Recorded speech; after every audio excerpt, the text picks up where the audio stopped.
नमस्कार आप सभी को। वो थोड़ा सा टेक्निकल इशू हो गया था, उसके लिए सॉरी। क्लास हम फिर से स्टार्ट करते हैं। तो जैसा कि कल हम लोग ने छत्तीसगढ़ का जिला संभाग सारी चीज़ें पूरी तरीके से पढ़ ली है ना। और जो सीमावर्ती जो राज्य हैं, जो 7 राज्य हैं, वो भी हमने अच्छे से कवर कर लिया है। और आप लोग को ये था कि आप लोग उसको रिवाइज करो, और मैंने कहा था कि घर के किसी मेंबर के साथ या और कोई हो तो जो शीट में आप लोग जो क्लास के साथ बनाए होंगे वो अगर गलत हो गया होगा, कहीं पे भी मिस्टेक होगा, उसको वापस से जो फोटो मैंने भेजी थी व्हाट्सएप पे, उसको करके उसके साथ मैच करके उसको सही कर लेना है। इतना आप लोग कर लिए होंगे। तो आज हम लोग अपना एक सब्जेक्ट स्टार्ट करते हैं, छत्तीसगढ़ का इतिहास। क्या स्टार्ट करेंगे? छत्तीसगढ़ का इतिहास।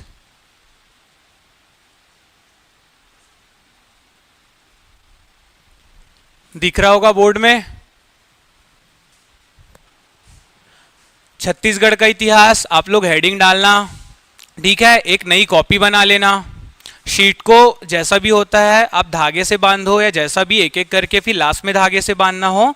तो एक अपना एक नोट्स जो बनाना है उसके लिए एक कॉपी आपको रेडी करनी है। हो गया? छत्तीसगढ़ का इतिहास सब्जेक्ट में रहेगा। पहली हेडिंग क्या डालेंगे? नामकरण। पहली हेडिंग क्या रहेगी? जो पहला टॉपिक या जो पहला चैप्टर है वो क्या रहेगा? नामकरण।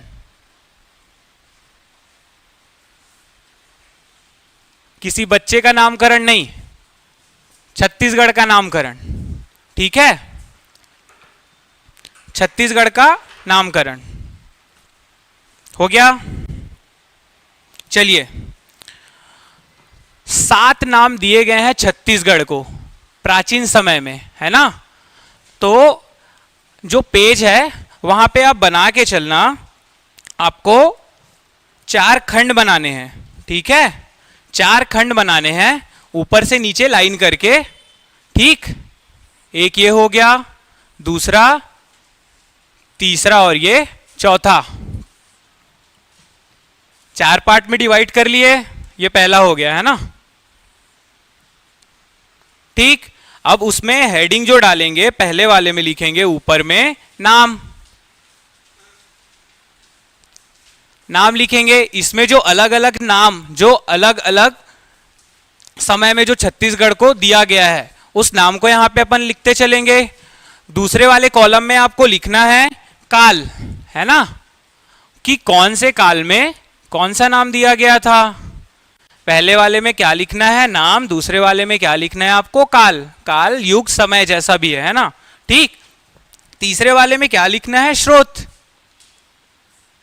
स्रोत लिखना है कि कहीं तो विवरण मिला होगा ना कि छत्तीसगढ़ को यह कहा जाता था। तो विवरण कहां पे मिला है? जिस स्रोत से भी मिला है, तो तीसरे वाले कॉलम में हम उस स्रोत को लिखते चलेंगे। चौथे में क्या लिखना है? विवरण या विस्तार, जो भी लिख सकते हो, विवरण या विस्तार। विवरण ना लिख के इसको वर्णन लिख लेंगे, है ना, वर्णन लिख लेंगे। वर्णन। पहले कॉलम में नाम है, दूसरे में काल है, तीसरे में स्रोत है, चौथे में क्या है? वर्णन। फटाफट से जल्दी जल्दी लिखते चलना। आज क्लास को थोड़ा सा डिले हो गया है ना। तो आज का टॉपिक जो भी है उसको कवर करेंगे, ठीक है। सबसे पहले ये जान लो, छत्तीसगढ़ का जो नाम है वो 7 नाम है। मिक्स नहीं करना। 7 नाम अलग अलग युगों में, अलग अलग समय में 7 नाम दिए गए हैं। उसके बाद एक और जो टेबल, दूसरा टेबल पढ़ेंगे वो रहेगा छत्तीसगढ़ का वर्णन, सॉरी, छत्तीसगढ़ का उल्लेख, जो छत्तीसगढ़ के नाम से हुआ है। तो पहले जो छत्तीसगढ़ का नाम है ना, वो लिखते चलेंगे। सबसे पहले क्या लिखेंगे? सबसे पहला नाम है जो छत्तीसगढ़ का जो मिलता है सबसे पुराने समय में, वो क्या है? बहुतों को पता होगा, दक्षिण कौशल। दक्षिण कौशल पहला नाम क्या है? दक्षिण कौशल। किस काल में आ गया था ये? रामायण काल में, है ना। रामायण युग बोलो, रामायण काल बोलो, जैसा भी है ना। किस स्रोत में मिला है, कौन सी बुक में? तो रामायण किसके द्वारा रचित है? किसके द्वारा रचित है रामायण? वाल्मीकि, है ना। तुलसीदास वाले रामचरितमानस से नहीं, वाल्मीकि रामायण, वाल्मीकि रामायण। पहला स्रोत क्या है? वाल्मीकि रामायण, ठीक है। दूसरा स्रोत एक और है, उसका नाम क्या है? जाजल्य देव। जब पढ़ेंगे कलचुरी कालीन इतिहास, उसमें क्या रहेगा? जाजल्य देव, है ना। एक शासक आएंगे, जाजल्य देव। जाजल्य देव का एक रत्नपुर, है ना, रत्नपुर शिलालेख है, रत्नपुर शिलालेख, या फिर अभिलेख बोल लो, रत्नपुर शिलालेख। उसमें क्या मिलता है? छत्तीसगढ़ को क्या कह के संबोधित किया गया है? दक्षिण कौशल। यहां पे ध्यान देने वाली बात यह है कि जब हम छत्तीसगढ़ को प्राचीन काल में देखते हैं, ठीक, तो जो मैदानी इलाका है, दुर्ग संभाग, रायपुर संभाग और बिलासपुर संभाग, दुर्ग संभाग, रायपुर संभाग और बिलासपुर संभाग, उसका एक अलग इतिहास है, उसको एक अलग पार्ट में लेके चलते हैं। और नीचे जो बस्तर वाला क्षेत्र है, दंडकारण्य क्षेत्र, उसका एक अलग इतिहास है, वो बस्तर का इतिहास है, ठीक है। तो जो मैदानी इलाका है, दुर्ग, रायपुर और बिलासपुर वाला क्षेत्र, है ना, उसको क्या कहा गया था? दक्षिण कौशल। उसको क्या कहा गया था? दक्षिण कौशल। पूरे छत्तीसगढ़ को नहीं, केवल मैदानी इलाके को क्या कहा गया था? दक्षिण कौशल। और जो बस्तर वाला क्षेत्र था, बस्तर वाला क्षेत्र, बस्तर वाला क्षेत्र, उसको क्या कहा गया था? दंडकारण्य। क्या कहा गया था? दंडकारण्य। दूसरा नाम क्या कहा गया था? चक्रकोट। क्या कहा गया था? दंडकारण्य। और दूसरा नाम क्या कहा गया था? चक्रकोट कहा गया था। हो गया। अब देखिए, इसमें केवल दुर्ग, रायपुर और बिलासपुर संभाग ही नहीं आएंगे, इसमें जो उड़ीसा के जो हिस्से हैं, आप मैप लेके बैठे होंगे, रायपुर संभाग, दुर्ग संभाग और बिलासपुर संभाग, तो वो जो एरिया है राइट साइड वाला, जसपुर, रायगढ़, सारंगढ़, है ना, गरियाबंद, धमतरी, इसके बाजू में क्या लगा हुआ है?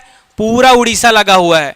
तो उड़ीसा के कुछ हिस्सों को मिला करके, और रायपुर, बिलासपुर और दुर्ग संभाग, इन सबको मिला करके दक्षिण कौशल कहा जाता था। केवल छत्तीसगढ़ के मैदानी इलाकों को नहीं, उसमें उड़ीसा के भी कुछ हिस्से शामिल थे। किसमें? दक्षिण कौशल में। क्लियर है? बस्तर वाले क्षेत्र को दंडकारण्य या फिर चक्रकोट, दोनों नाम के साथ पुकारा जाता था। दूसरा नाम है जो छत्तीसगढ़ का मिलता है, वो है कौशल। क्या है? कौशल। पहला मिल गया था दक्षिण कौशल, दक्षिण कौशल से दक्षिण हटा देंगे, क्या मिल जाएगा? कौशल। कौन से काल में?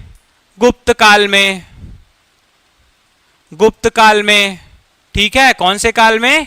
गुप्त काल में, गुप्त काल में 10वीं सदी में, है ना, 10वीं सदी में, गुप्त काल में 10वीं सदी में।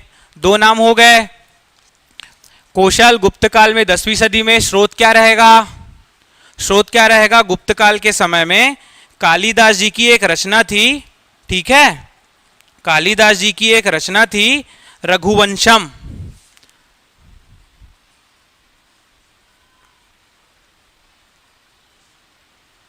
रघुवंशम, है ना, किसकी थी रचना? कालिदास की। रचना किसकी थी? कालिदास की, रघुवंशम थी, ठीक है। एक और स्रोत है जहां पे छत्तीसगढ़ का उल्लेख कौशल के नाम से है। कौन सा स्रोत है वो? प्रयाग प्रशस्ति, है ना। प्रयाग प्रशस्ति किसका है? हरिशेन का। प्रयाग प्रशस्ति, है ना। प्रयाग प्रशस्ति किसके द्वारा है? हरिसेन। प्रयाग प्रशस्ति हरिसेन के द्वारा है। नाम क्या था उस समय छत्तीसगढ़ का? कौशल। कौन से समय में? गुप्त काल में, 10वीं सदी में। किसमें मिलता है? रघुवंशम। किसकी रचना है? कालिदास जी की। दूसरा क्या है? प्रयाग प्रशस्ति, ये किसकी रचना है? हरिसेन की। ठीक है। इस समय मैदानी इलाका जो है दुर्ग, रायपुर और बिलासपुर, उसको क्या कहा जाता था? कौशल। और जो बस्तर वाला क्षेत्र है उसको क्या कहा जाता था?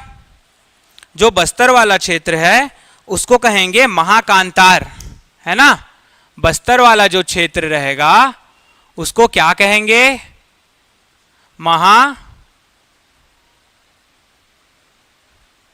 महाकांतार। ठीक है।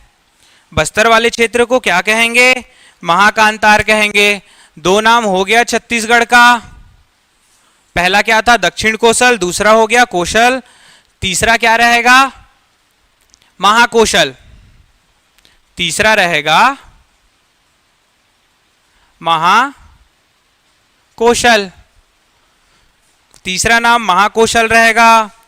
कौन से युग में? ये रहेगा 1861। अगर इसको नहीं याद रखना है तो कोई बात नहीं है, समय नहीं पूछेंगे, लेकिन अगर याद रखना है तो 1861 में। ठीक है। क्या कहा जाता था? महाकौशल कहा जाता था 1861 में। ठीक है। और जो दक्षिण भाग था, जो बस्तर वाला क्षेत्र था, उसको क्या कहेंगे? बस्तर वाले क्षेत्र को दंडकारण्य ही कहा जाता था। दंडकारण्य इससे पहले और कहां पे कहा जाता था? रामायण काल में एक बार दंडकारण्य कहा जाता था बस्तर वाले क्षेत्र को। और यहां पे जब महाकौशल कहा गया 1861 में, उस समय दंडकारण्य वाले क्षेत्र को क्या कहा गया? बस्तर वाले क्षेत्र को दंडकारण्य कहा गया। अब ये स्रोत कहां पे है? जहां पे ये लिखा हुआ है, जहां पे ये मिलता है, जो स्रोत है वो एक नाम लिखना,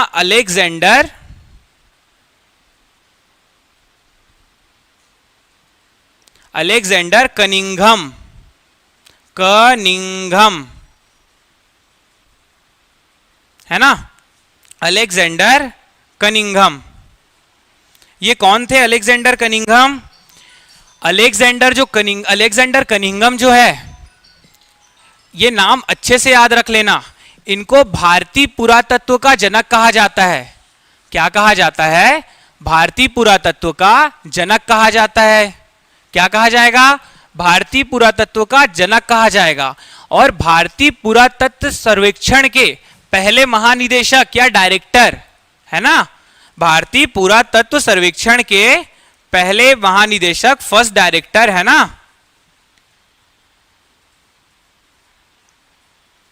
यही थे अलेक्जेंडर कनिंघम।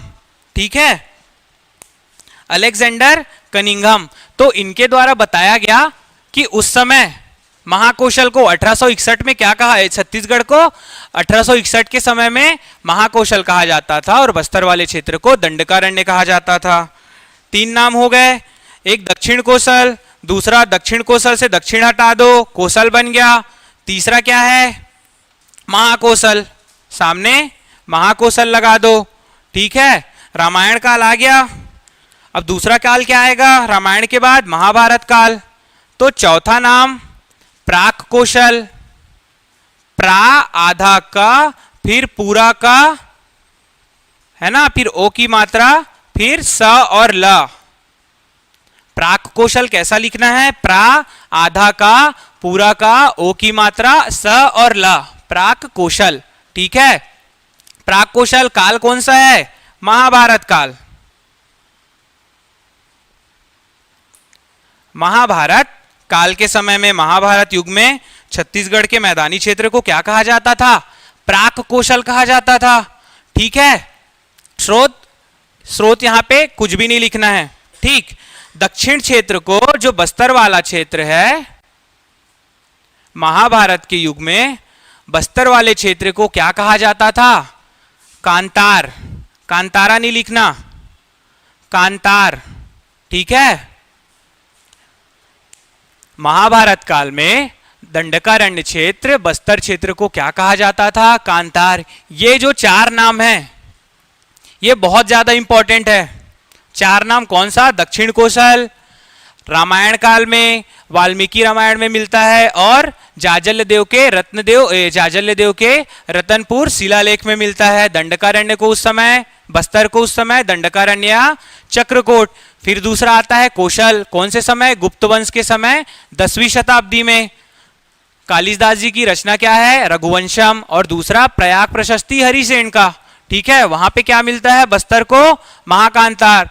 तीसरा नाम क्या हो गया? महाकौशल, 1861 में अलेक्जेंडर कनिंघम, जो भारतीय पुरातत्व के जनक कहे जाते हैं। और भारतीय पुरातत्व सर्वेक्षण के पहले महानिदेशक या डायरेक्टर कौन होंगे? Alexander Cunningham. इन्होंने अपनी रिपोर्ट में बताया ये, ठीक है। चौथा नाम होगा प्राक कौशल, जो कि रहेगा महाभारत के युग में, और उस समय बस्तर वाले क्षेत्र को क्या कहेंगे? कांतार कहेंगे। इसको आप स्क्रीनशॉट ले लो, जैसा भी जिसको लेना है, क्योंकि अब ग्रुप में ऐसा कोई नोट्स नहीं दिया जाएगा, है ना, तो इसको स्क्रीनशॉट ले लो। बहुत बड़ा बड़ा लिखा हूं, ठीक है, पॉज करके ले लेना। ये हटा रहा हूं, बाकी जो तीन नाम है नहीं आ पाएंगे, है ना। छोटा लिखता तो आता, लेकिन बड़ा लिखना है तो नहीं आ पाएगा।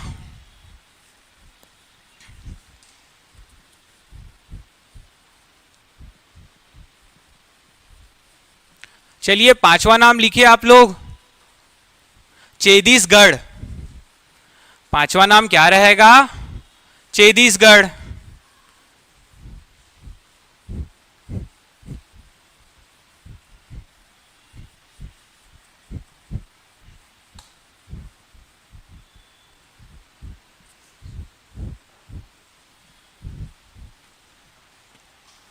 पांचवा नाम रहेगा चेदिसगढ़, लिखते चलना।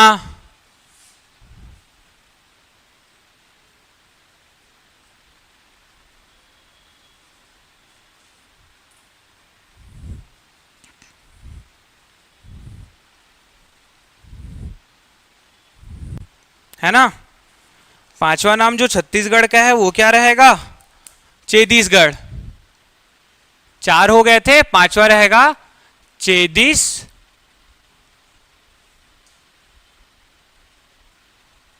सरोता का सा है ना, चेदिसगढ़, ठीक है। काल कौन सा रहेगा? महाजनपद काल। काल कौन सा रहेगा? महाजनपद काल। पांचवा नाम जो छत्तीसगढ़ का है चेदिसगढ़, काल कौन सा रहेगा? महाजनपद काल रहेगा। और ये नाम कैसे पढ़ा? स्रोत में कुछ नहीं लिखेंगे, नाम कैसे पढ़ा? यहां पे चेदीवंशी है ना, चेदीवंशी,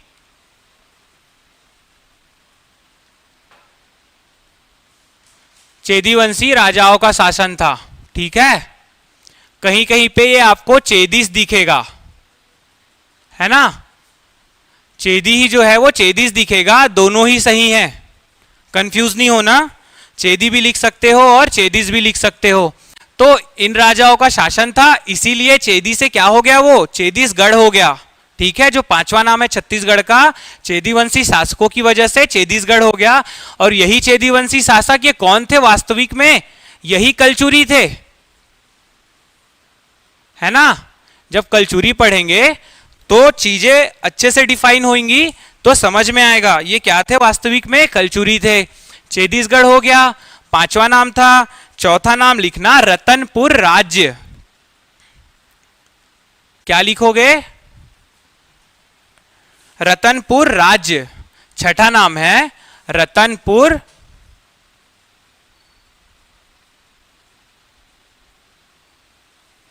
रतनपुर राज्य। रतनपुर राज्य कौन से काल में कहा गया? मुगल काल। मुगल काल कब से कब तक था? 1526 से 1857, ठीक है। मुगल काल में कहा गया, रतनपुर राज्य कहा गया छत्तीसगढ़ को।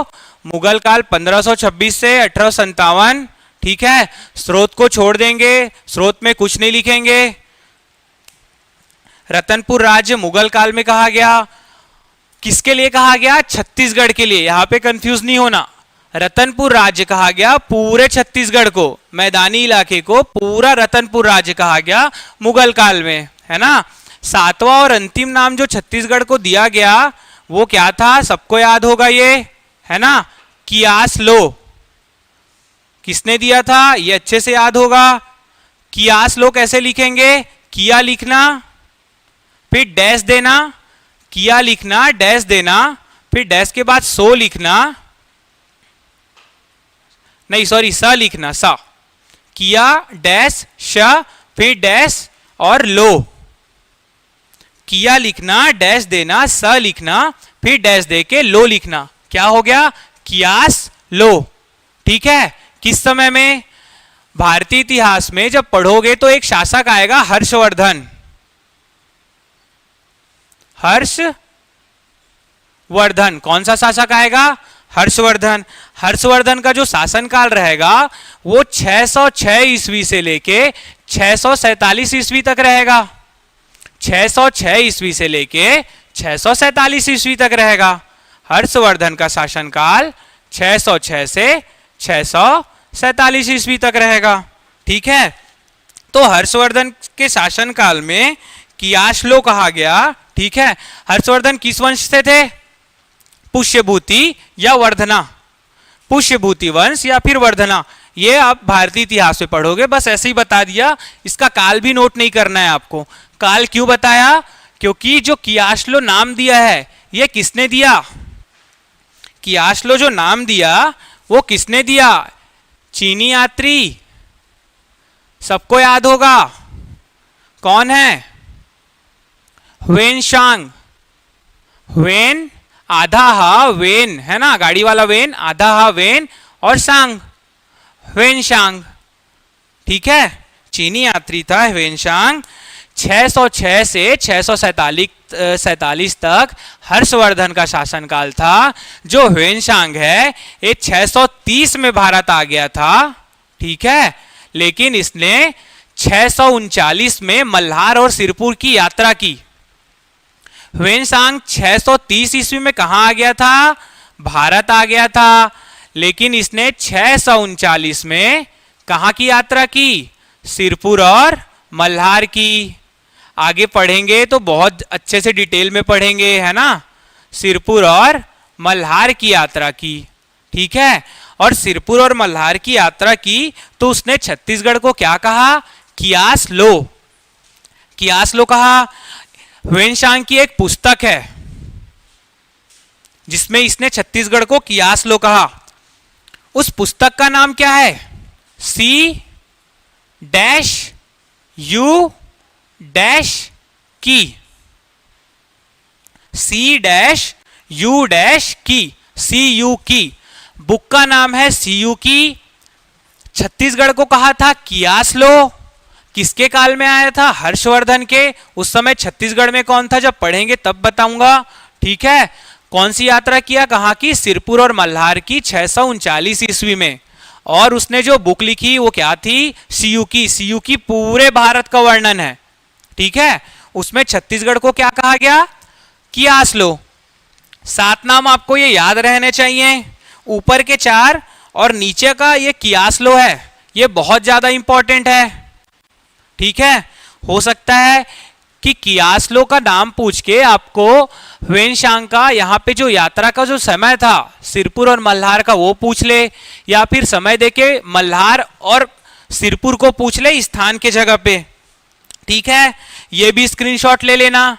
पहले का 4 और ये 3, पहला था दक्षिण कौशल, फिर महाकौशल, फिर प्राक कौशल। ठीक। उसके बाद आया छत्तीसगढ़, रतनपुर राज्य और कियासलो। स्क्रीनशॉट ले लेंगे।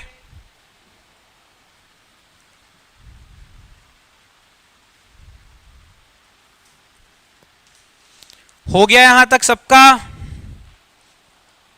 बार बार से वीडियो को देखना, क्योंकि यहां पे रुकेंगे तो फिर टाइम हो जाएगा। ठीक है। अब आगे हेडिंग डालना, छत्तीसगढ़ नाम का प्रयोग। क्या हेडिंग डालेंगे, छत्तीसगढ़ नाम का प्रयोग। चैप्टर पहला ही है ना ये नामकरण का, पहले में क्या देखे कि छत्तीसगढ़ को किन किन नामों से जाना जाता था, समझ रहे हैं ना। छत्तीसगढ़ को किन किन नामों से जाना जाता था, वो जो 7 नाम है वो अभी हमने देखा, ठीक है। और अब क्या देखेंगे कि जो छत्तीसगढ़ का नाम है, वर्ड छत्तीसगढ़, जिस शब्द से अभी छत्तीसगढ़ को जाना जाता है ना, छत्तीसगढ़, तो हेडिंग में क्या डालोगे, छत्तीसगढ़ नाम का प्रयोग। छत्तीसगढ़ नाम का प्रयोग, छत्तीसगढ़ नाम का प्रयोग, ठीक है। हेडिंग डाल लिए। अब इसमें फिर से कॉलम बनाना है। कॉलम क्या क्या रहेगा, कॉलम क्या क्या रहेगा, पहला रहेगा नाम, ठीक है। पहला क्या रहेगा, सॉरी नाम नहीं, उल्लेख रहेगा, उल्लेख रहेगा। पहला कॉलम में लिखना उल्लेख, ठीक है। 2 ही कॉलम रहेंगे, 2 पार्ट में डिवाइड कर दो पेज को। पहले में रहेगा उल्लेख, दूसरे में क्या रहेगा, विवरण, विवरण या प्रमाण, है ना। प्रमाण लिख लेंगे। प्रमाण तो प्रमाण दिया जाएगा तभी तो चीजें जो साक्ष्य है वो सही होंगी, कि बिना प्रमाण के थोड़ी ना, ठीक है। तो पहले कॉलम में क्या लिखेंगे, उल्लेख, दूसरा कॉलम क्या रहेगा, प्रमाण रहेगा, ठीक है। और क्या कर रहे हैं यहां पे, छत्तीसगढ़ नाम का प्रयोग कहां कहां पे, कब कब हुआ है, किसके शासनकाल में किसने किया है, ठीक है। चलिए, उल्लेख लिख लिए, प्रमाण लिख लिए। इसमें भी 7 जगह है, इसमें भी क्या है, 7 जगह है, तो याद करने में आसानी होगी। छत्तीसगढ़ का नाम भी 7 है और छत्तीसगढ़ नाम का प्रयोग भी 7 जगहों पे हुआ है ना। एक चीज याद रखना कि प्राचीन समय में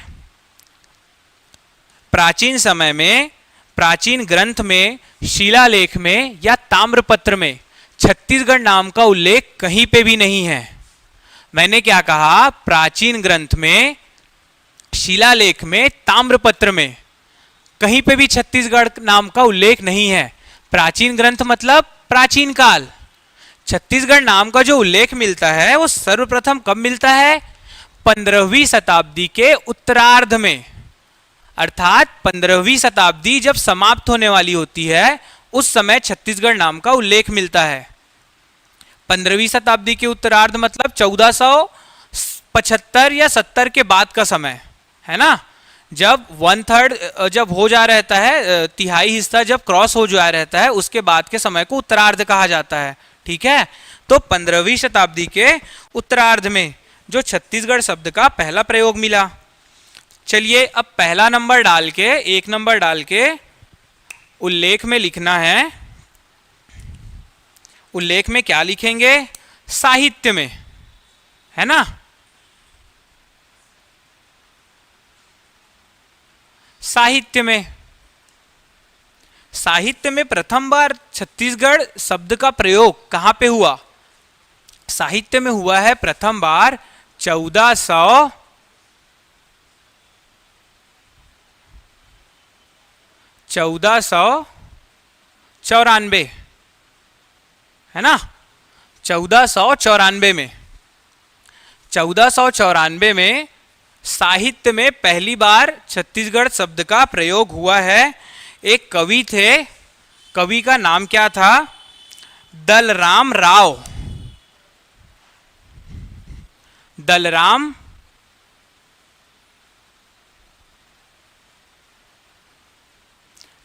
राव या दलपत राव, दोनों लिख सकते हैं।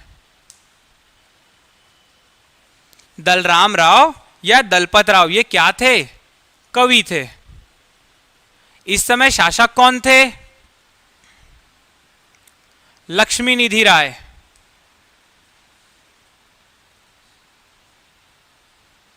लक्ष्मी निधि राय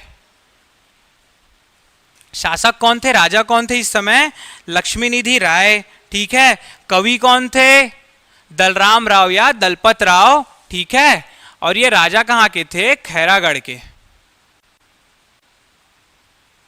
कल पढ़े थे ना खैरागढ़, कौन से राज्य से अलग हुआ है, सॉरी कौन से जिले से? राजनांदगांव जिले से अलग होके बना है खैरागढ़, सॉरी, ठीक है। पहला उल्लेख साहित्य में मिलता है 1494 ईस्वी में दलपत राव या फिर दलराम राव जो कवि थे, है ना। उस समय शासन किसका था? कौन से शासक थे वहां पे? लक्ष्मी निधि राय खैरागढ़, है ना। अब 1494 में भारत के इतिहास में क्या चल रहा था? सल्तनत काल। लिखोगे तो भी चलेगा, नहीं लिखोगे तो भी चलेगा, है ना। सल्तनत काल, सल्तनत काल मुगल काल के जस्ट पहले 1206 से 1526 तक, ठीक है। उस समय क्या कहा गया? साहित्य में छत्तीसगढ़ शब्द का पहली बार प्रयोग हुआ, ठीक है। ये हो गया। दूसरा प्रयोग लिखना, दूसरा प्रयोग लिखना राजनैतिक संदर्भ में। दूसरा प्रयोग है राजनैतिक संदर्भ में। राजनैतिक संदर्भ में दो जगहों पर यह उल्लेख होता है, दो जगहों पर, है ना। राजनैतिक संदर्भ में कितनी जगहों पर उल्लेख हो रहा है? दो जगहों पर हो रहा है। पहला उल्लेख जो होगा वो होगा 1686 में। पहला उल्लेख जो होगा वो कब होगा? 1686 में। छत्तीसगढ़ के इतिहास में एक रचनाकार, एक कवि का नाम जानते होंगे, गोपाल मिश्र, है ना। गोपाल मिश्र, गोपाल मिश्र, इनकी रचना क्या थी? खूब तमाशा। गोपाल मिश्र की रचना थी खूब तमाशा, है ना। खूब तमाशा के छंद 7 में, खूब तमाशा के छंद 7 में, छंद 7 लिख दे रहा हूं बट जरूरत नहीं है, छंद 7 में, है ना। छंद 7 में रतनपुर राज्य के लिए छत्तीसगढ़ शब्द का प्रयोग किया गया। मुगल काल में छत्तीसगढ़ को क्या कहा गया? रतनपुर राज्य। और यहां पे 1686 में गोपाल मिश्र, जिनकी रचना है खूब तमाशा, यहां पे उस चीज को इन्होंने उल्टा किया। रतनपुर राज्य के लिए क्या कहा गया? रतनपुर राज्य को क्या कहा गया? पूरे के पूरे रतनपुर राज्य को छत्तीसगढ़ कहा गया। और मुगल काल में छत्तीसगढ़ को रतनपुर राज्य कहा गया था, ठीक है। तो यहां पे लिख दे रहा हूं रतनपुर राज्य के लिए।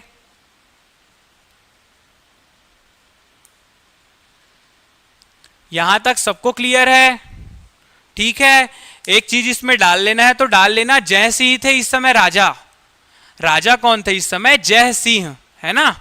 जय सिंह जो थे वो राजा थे इस समय, शासक जय सिंह।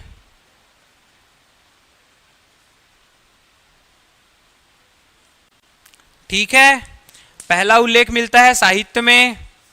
उसके बाद राजनैतिक संदर्भ में पहला उल्लेख मिला, ठीक है। 1686 में राजनैतिक संदर्भ में दूसरा उल्लेख मिलेगा।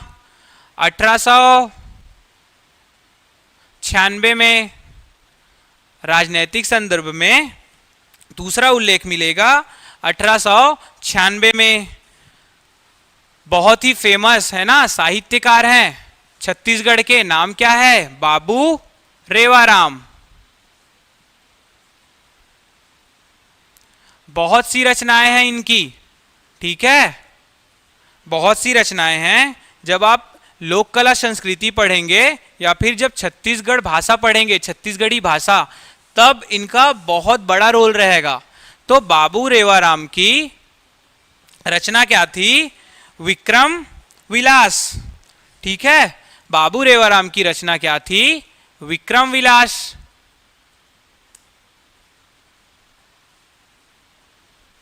बाबू रेवाराम की रचना थी विक्रम विलास, ठीक है। राजनैतिक संदर्भ में छत्तीसगढ़ शब्द का उल्लेख जो है 2 बार हुआ है। एक 1686 में हुआ है जब सॉरी, गोपाल मिश्र ने अपनी रचना खूब तमाशा में छत्तीसगढ़ शब्द का प्रयोग किया। किसके लिए? रतनपुर राज्य के लिए। छंद 7 में शासक कौन थे उस समय? जय सिंह थे। ठीक है। राजनीतिक संदर्भ में दूसरा उल्लेख छत्तीसगढ़ शब्द का कब हुआ है? 1896 में हुआ है। बाबू रेवाराम की रचना क्या थी? विक्रम विलास में। तो साहित्य में हो गया, राजनीतिक संदर्भ में हो गया, 3 जगहों पे हो गया। ठीक है। अब चौथा जो लिखेंगे वो है मराठा इतिहास में, जो बहुत इंपॉर्टेंट है। ठीक है। मराठा इतिहास में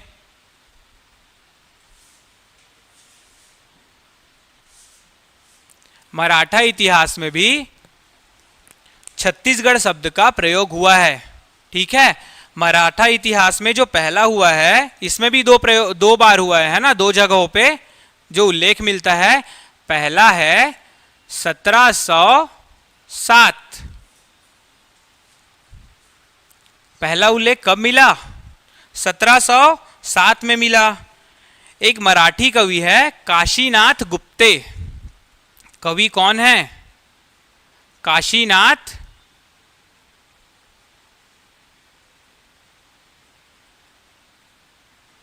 गुप्ते। गुप्त नहीं है ना, काशीनाथ गुप्ते। कवि कौन है? मराठी कवि हैं ये। नाम क्या है? काशीनाथ गुप्ते। इनकी रचना कब थी? 1707 में, है ना। इनकी रचना का नाम था, मराठी में नाम था, उसको याद करने की जरूरत नहीं है, लेकिन बता दे रहा हूं। नाम था इसका नागपुर कर भोंसलाची बखर, है ना। नागपुर कर भोंसलाची बखर, उसको करने की जरूरत नहीं है, बट ये बस कर लो। 1707 में मराठी कवि काशीनाथ गुप्ते, है ना। छत्तीसगढ़ शब्द का प्रयोग, और ये मराठा इतिहास में है। मराठा इतिहास में दूसरा प्रयोग आपको मिलेगा। वहां पे क्या पढ़े थे? भारतीय पुरातत्व के जनक किसको कहा जाता है? अलेक्जेंडर कनिंघम को। उनके एक सहयोगी थे, है ना। कनिंघम के कौन थे? सहयोगी। क्या नाम था? वेगलर। वेगलर, कहीं कहीं पे बेगलर लिखा रहता है, दोनों सही हैं। ठीक है। वेगलर या बेगलर, कहीं पे अगर वेगलर लिखा रहा तो वो भी सही है, और बेगलर लिखा रहा वो भी सही है। ठीक है। इन्होंने जब सर्वेक्षण कार्य किया, है ना, थोड़ा सा सुन लो। इन्होंने जब सर्वेक्षण कार्य किया, लिखना यहीं तक है, सुन लो एक कहानी। इन्होंने जब सर्वेक्षण कार्य किया तो इन्होंने अपने सर्वेक्षण में, है ना, जो भी जांच की थी उसमें इन्होंने एक चीज सुनी, एक चीज जानी। जब पूरा छत्तीसगढ़ का सर्वेक्षण किया इन्होंने घूम के, तो इनको एक चीज पता चली। जरासंघ, है ना, महाभारत में एक पात्र है जरासंघ। जरासंघ की राजधानी क्या थी? उसका राज्य क्या था? मगध। मगध कहाँ पे? बिहार। तो बिहार जरासंघ की राजधानी थी। तो इनको ये पता चला कि उस समय में, जरासंघ के काल में, मगध जो कि जरासंघ की राजधानी थी, उसका राज्य था। तो मगध से 36 चर्मकार, है ना, 36 चर्मकार परिवार, 36 चर्मकारों का परिवार मगध से कहां आया? इस क्षेत्र में। किस क्षेत्र में? छत्तीसगढ़ के क्षेत्र में 36 चर्मकारों का परिवार आया, और इन्होंने इस भाग में आकर 36 घर बनाए। एक जगह पे 36 घर बनाए, और 36 परिवार अलग अलग घर में रहने लग गए। और इन्होंने इस क्षेत्र को, है ना, इस क्षेत्र को एक राज्य का नाम दिया। इन्होंने इस क्षेत्र को एक राज्य का नाम दिया। वो नाम क्या था उस राज्य का? छत्तीसगढ़। छत्तीसगढ़ नहीं, क्या नाम दिया? छत्तीसगढ़। क्या नाम दिया इन्होंने? छत्तीसगढ़। वही कालांतर में क्या हो गया? छत्तीसगढ़ से छत्तीसगढ़ बन गया। ठीक है, मैंने क्या कहा, मराठा इतिहास में पहला जो प्रमाण मिलता है छत्तीसगढ़ शब्द का उल्लेख का, वो 1707 में है। कवि का नाम है काशीनाथ गुप्ते। ठीक है, दूसरा प्रमाण है जो अलेक्जेंडर कनिंघम के सहयोगी थे वेगलर, उन्होंने अपने सर्वेक्षण में पाया कि जो महाभारत काल के एक पात्र हैं, नाम क्या है उनका? जरासंध। आप लोग को मालूम होगा, उनकी राजधानी थी, उनका राज्य कहाँ पे था? मगध। मगध कहाँ पे? बिहार में। वहां से 36 चर्मकारों का परिवार इस भाग में आया, छत्तीसगढ़ वाले भाग में, और उन्होंने यहाँ पे आके 36 घर बनाए एक ही जगह पे, और उसको एक राज्य का नाम दे दिया। उस राज्य का नाम इन्होंने क्या रखा? छत्तीसगढ़। और वही बाद में परिवर्तित होके क्या हो गया? छत्तीसगढ़ हो गया। 5 नाम यहाँ पे मिल गए हैं आपको, सॉरी 5 जगह मिल गए हैं, 5 प्रमाण जहाँ पे छत्तीसगढ़ शब्द का प्रयोग हुआ। पहला हुआ साहित्य में, राजनीतिक संदर्भ में 2 बार गोपाल मिश्र और बाबू रेवाराम के कृत में। ठीक है, मराठा इतिहास में 1707 में काशीनाथ गुप्ते, और दूसरा जो है कनिंघम के सहयोगी वेगलर का जो सर्वेक्षण कार्य था उसमें 36 चर्मकारों के संदर्भ में। ठीक है, 5 नाम हो गया।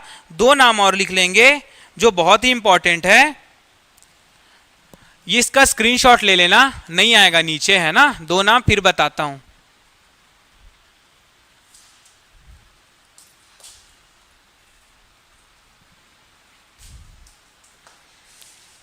हो गया, 5 नाम देख लिए। साहित्य में 1 देखे, राजनैतिक संदर्भ में 2 देखे, है ना, और मराठा इतिहास में 2 देखे।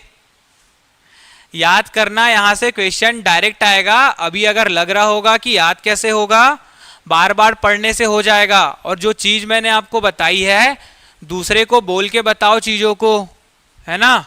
उसको बताने से अगर आप बताते बताते भूल जा रहे हो तो आप जिस जगह पे अटके हो दोबारा उस जगह पे नहीं अटकोगे, है ना। और अगर कोई नहीं रहता है तो खाली रूम में एक जगह खड़े होके, बैठ के नहीं, है ना, खड़े होके उसी चीज को दोहराओ जोर जोर से। मन में पढ़ोगे तो भूल जाओगे, है ना। जितना ज्यादा हो सके चिल्ला के पढ़ोगे तो याद रहेगा। 5 जगह पे देख लिए, है ना। साहित्य में 1 देखे, राजनीतिक संदर्भ में 2 देखे, मराठा इतिहास में 2 देखे, 5 हो गया। अब चौथा जो है ये जो रहेगा ये सरकारी दस्तावेज में रहेगा, है ना। सरकारी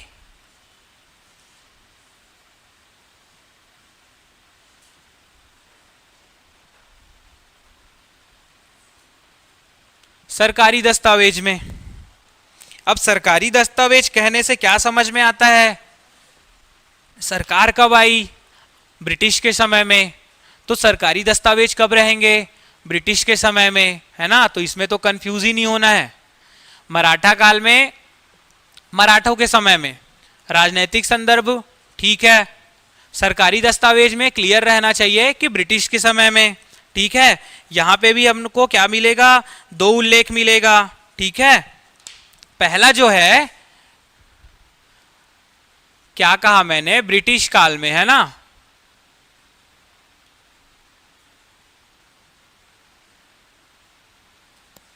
गलत लिखा है क्या? सही लिखा था। तुम लोग बोलते नहीं हो ना।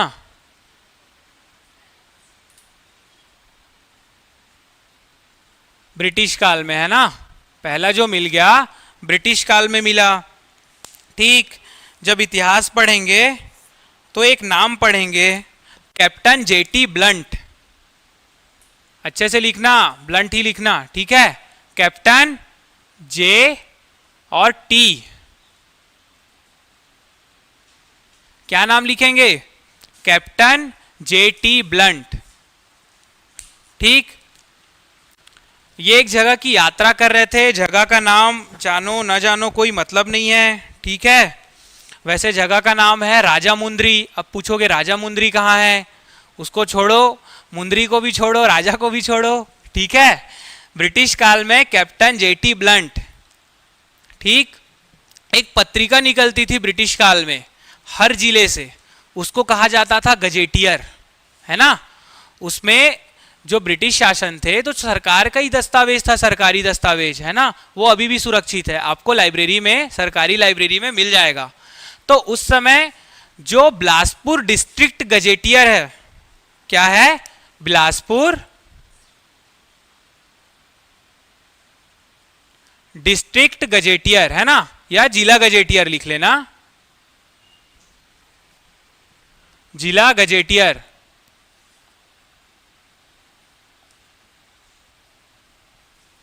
बिलासपुर जिला गजेटियर, है ना। प्रकाशन हुआ था 1910 में। प्रकाशन कब हुआ था? 1910 में हुआ था। इसमें क्या मिलता है? छत्तीसगढ़ शब्द का उल्लेख मिलता है, ठीक है। ब्रिटिश काल में दूसरा उल्लेख मिलेगा आपको, पहला कहां पे मिल गया? कैप्टन जेटी ब्लंट के समय में, है ना, बिलासपुर डिस्ट्रिक्ट गजेटियर में। कब हुआ था वो? 1910 में हुआ था, ठीक है। एक बहुत इंपॉर्टेंट दूसरा जो है चिश्म, इतिहासकार है चिश्म, चिश्म लिखो या चिशम लिखो, दोनों सही हैं। इनके साथ एक और इतिहासकार रहते हैं, इनके सहयोगी, उनका नाम रहता है हैविट। क्या नाम रहेगा? हैविट। चिशम, चिश्म या चिशम, दोनों में से कोई भी। इनके सहयोगी कौन रहेंगे? हैविट, है ना। इन्होंने क्या किया था कलचुरी काल में, है ना, कलचुरी काल में जो शासक थे कल्याण साय, शासक कौन थे?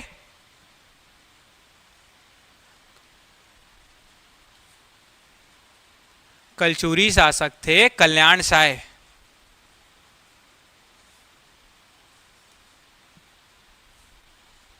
साय साय भर्ती, ठीक है। कल्याण साय वही वाला साय है, ठीक। कल्याण साय के समय में, इनके समय में एक प्रथा थी, है ना, प्रथा नहीं कह सकते, एक सुविधा थी, उसका नाम था जमाबंदी प्रणाली। जमाबंदी, जमाबंदी प्रणाली। कल्याण साय के समय में एक राजस्व प्रणाली थी, है ना, ये क्या नाम था? जमाबंदी प्रणाली, ठीक है। एक छत्तीसगढ़ के इतिहासकार हैं रमेंद्रनाथ मिश्र। रमेंद्रनाथ मिश्र एक छत्तीसगढ़ के इतिहासकार हैं, रमेंद्रनाथ मिश्र। इनकी एक पुस्तक है छत्तीसगढ़ का इतिहास।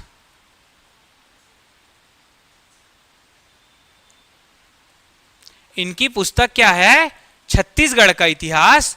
इसमें इन्होंने बताया कि चिशम ने, है ना, चिशम ने जमाबंदी प्रणाली को आधार मानकर, जो शिवनाथ नदी है जो छत्तीसगढ़ को उत्तर और दक्षिण के हिस्से में दो पार्ट में डिवाइड करती है, तो चिशम ने क्या किया?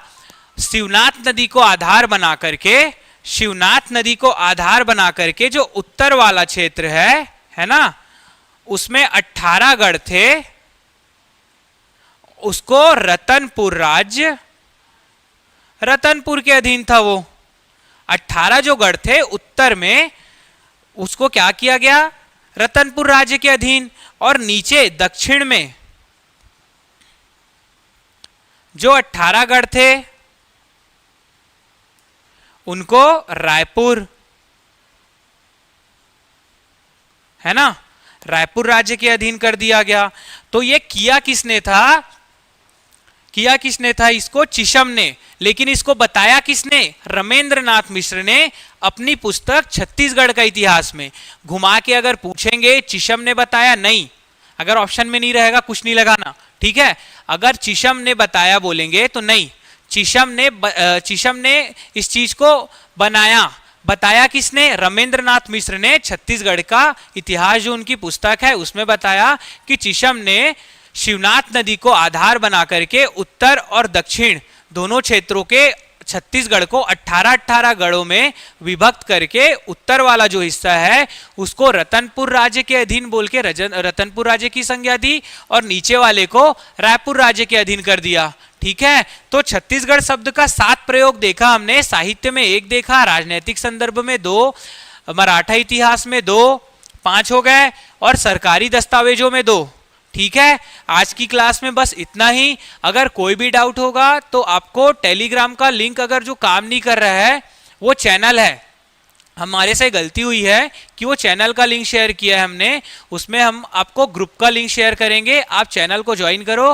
ग्रुप में आप ज्वाइन नहीं हो सकते, ग्रुप में हम आपको ज्वाइन करवाएंगे, तो आपको चैनल को सब्सक्राइब करना है और उसमें ज्वाइन हो जाना है। ठीक है, तो ये हो गया। एक चीज रह जाती है वो मैं कल की क्लास में करूंगा, अभी नेक्स्ट क्लास होगी आपकी अहमद सर की। ठीक है, कल एक चीज रह जाएगा, अगर आप लोग पढ़ लेते हो तो ठीक है कि छत्तीसगढ़ी में लिखा हुआ पहला शिलालेख अभिलेख कहाँ पे है। ठीक है, कोई भी डाउट रहेगा आप टेलीग्राम ग्रुप में मैसेज करना, और मैप वाली क्लास का भी कोई भी डाउट है आप टेलीग्राम ग्रुप में मैसेज करना। आज की क्लास के लिए इतना ही, धन्यवाद।